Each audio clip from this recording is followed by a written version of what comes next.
Thousands of couples are struggling in their marriages. Maybe you are one of them. You could write a book titled How to Be Married and Miserable. Some of you have been married for 5 years, and others for 25 years. You entered marriage with the same high hopes with which most of us said, "I do."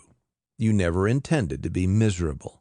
In fact, you dreamed that in marriage you would be supremely happy. Some of you were happy before you got married and anticipated that marriage would simply enhance your already exciting life. Others entered marriage with a deeply dysfunctional history. Your hope was that in marriage you would finally discover meaning and happiness. In every case, a man and woman anticipated that marriage would be a road leading upward, that whatever life had been to that point, it would get better after marriage. Your experience, though, has been that since the mountaintop celebration of the wedding, the road has wound downward. There have been a few peaks of enjoyment and a few curves that offered a promising vista. But the vista later turned out to be a mirage, and the marital road again turned downward. For a long time you have lived in the valley of pain, emptiness, and frustration. You live in a desperate marriage. You probably really don't want a divorce. For many of you, religious beliefs discourage you from taking that exit. For others, the children strongly motivate you to keep your marriage together. Still, others find enough moments of happiness or support to keep alive your hopes for a better marriage. You sincerely hope that things will get better. Many of you feel that you have tried to deal with the issues that have kept you and your spouse from marital unity. Most are discouraged with the results. If you have gone for counseling, it has not been very productive. If you have read books, you have read them alone, wishing that your spouse could hear what the distant author is saying and be moved to change. Some of you have tried the calm, cool, straightforward method of gentle confrontation. Your spouse has responded with silence. In desperation, some of you have tried yelling and screaming.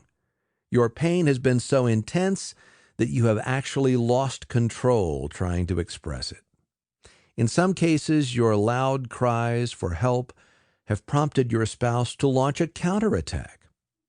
In other cases, your spouse has simply withdrawn. The problems with which you and other married couples grapple cannot be solved by having a nice chat, nor do the problems melt under the sunny cheer of pious platitudes. These problems, like cancer, eat away at the vitality of a marriage. The issues vary from couple to couple, but the intensity of the pain runs deep for all. Through the stories you'll hear in this book, I will take you behind closed doors into the privacy of my counseling office and let you listen as husbands and wives share their painful situations.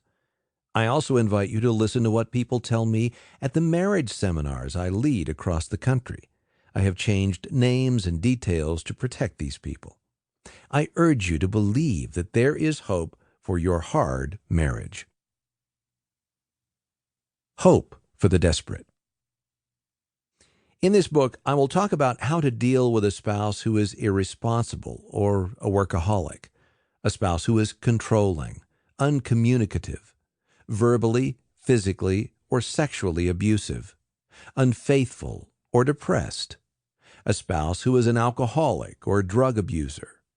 For all of these situations and others, you can find solutions that may preserve your marriage.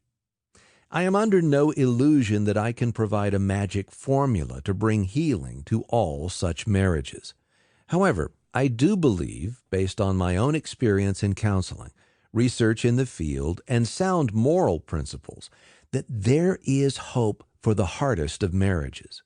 I believe that in every troubled marriage, one or both partners can take positive steps that have the potential for changing the emotional climate in the marriage. In due time, spouses can find answers to their problems. For most couples, ultimate solutions will depend not only on their own actions,